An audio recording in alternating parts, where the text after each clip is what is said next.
People of YouTube, my name is Robert, and I'm here to review stuff. No, you're not. My name is Robert, and I'm here to review stuff.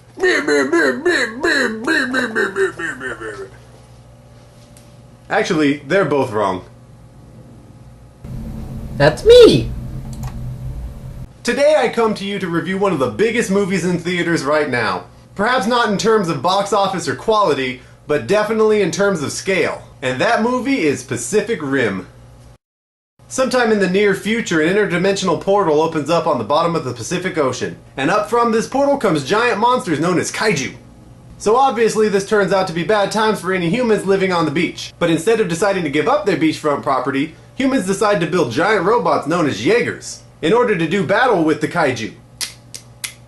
The strain of controlling these Jaegers turns out to be too much for any one human to bear, so they develop a system wherein two people have to get inside the Jaeger and work in harmony to control it. Two such pilots are brothers Raleigh and Yancey Beckett, who turn out to be a formidable team at taking down kaiju, until one mission where they're battling a particularly nasty kaiju who rips into their Jaeger's helmet and kills Yancey, leaving Raleigh to take a couple of years off to cope. Eventually, their commander, Stacker Pentecost, brings with him some cute Asian bait named Mako Mori in order to lure Raleigh into one last-ditch effort to try to close the portal and be rid of the kaiju for good. And in order to keep the movie more interesting, things don't go exactly as planned. I'd like to start this review by saying that this is definitely a big dumb action movie. But it's a big dumb action movie in all the best ways. I'll talk about the story later because let's face it, none of us actually expected this movie to have one. The reason I went to go see this movie is for epic action, and this movie has that in spades. It's fantastic and it's never too far away. And they did not take the easy way out on any of the visuals in this movie. I've done very little with computer graphics in my time, but I feel like it's probably hard enough to make giant creatures and robots do battle. Unless you just do it like this. But then just to kick it up a notch, you're going to have it happen in the middle of the ocean and have to deal with all the water physics. And then you're going to make it happen in the rain. And certainly with so much focusing on the visuals, other things like the sound mix have to suffer, right? Nuh-uh. The sound effects in this movie helped every punch feel as epic as it was supposed to be.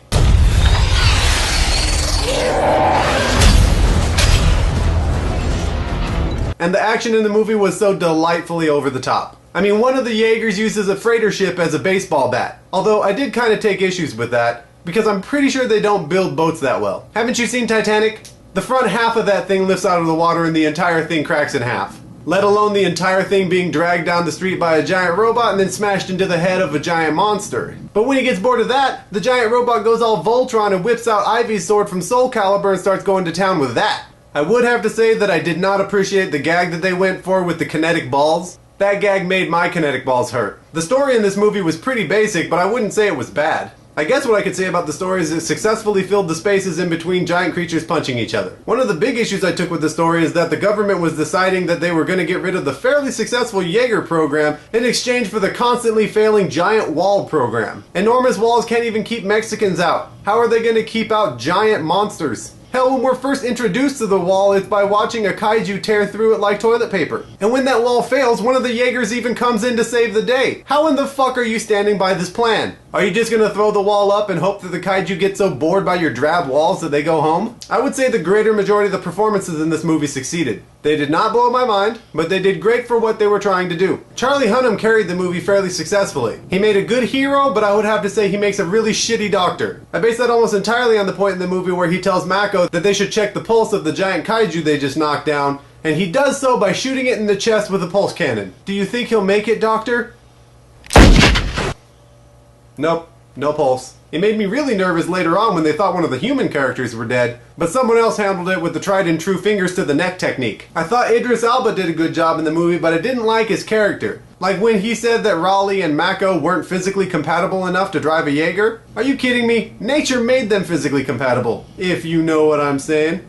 He did kind of win me back at the end when he made that speech that felt like it was ripped right out of Independence Day. The only real difference to me being that instead of ending it with "Today we celebrate our Independence Day," he ended it with "Today we are canceling the apocalypse!" I thought Charlie Day was pretty entertaining in the movie, and I definitely saw what everyone was saying about him resembling Rick Moranis so much. I also found it pretty amusing when his life was saved because the baby kaiju strangled itself to death on its umbilical cord. His life was saved by SIDS!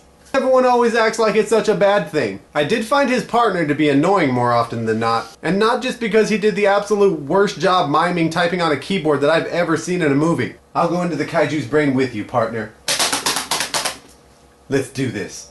I also thought Robert Kaczynski did a good job in the movie, but his character was definitely not likable. He was basically to this movie what Val Kilmer was in Top Gun. Just a douchebag rival for the hero. And speaking of heroes, I think the clear hero of this movie was actually the bulldog named Max. That guy was adorable. He was clearly the hero of the movie because he was probably what inspired everybody to fight in the first place. You need something to fight for, right?